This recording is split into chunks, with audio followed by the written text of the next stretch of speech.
Palaisipan pa rin kung sino ba talaga ang papalit ng import kay Justin Brownlee sa paparating na PBA Commissioner's Cup, habang si Coach Tim Cone ay pumunta ng US para personal na kunin o kausapin ang nasabing replacement import.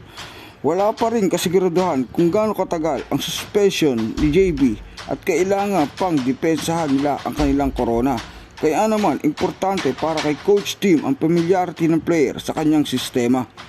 Marami ang lumabas na espekulasyon kung sino ang papalit kay Justin Brownlee. May nagsasabing si Myles Powell na sa tingin ko ay malabo dahil maliit si Powell at team player ang gustong import ni Tim Cone kahit nung siya ay nasa Alaska at San Mig pa.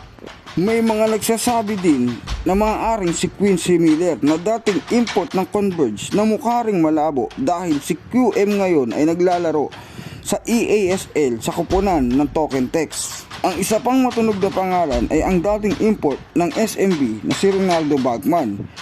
Ay mariin namang itinanggi ni Sistan na hindi si Bachman ang kanilang bagong import. Ito ang pahayag ni Sistan.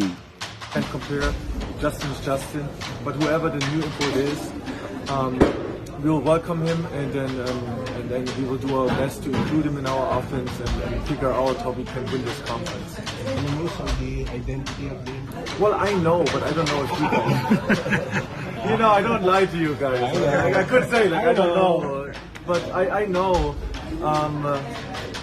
But I don't know if I'm allowed to say. I don't want to get in trouble. But if anybody of you guys want to screen the name out, and then I will go from then if it's the right name. Ronaldo Bachman. Ronaldo Bachman. Okay, it's not Ronaldo Bachman. Okay, but that's all I can say. I mean, as far as I know, not that I'm wrong, no. As far as I know, it's not Ronaldo Bachman. At dahil nga sa familiarity ng sistema at Commissioner's Cup naman ngayon, at sinabi din ni Kinito Henson na letter B ang next import ng Ginebra at dati nang naglaro sa PBA, maaari kaya ang nasabing import ay ang dating import na hinawakan din ni Coach Tim sa San Mig Coffee. Ito ay si Denzel Bowles.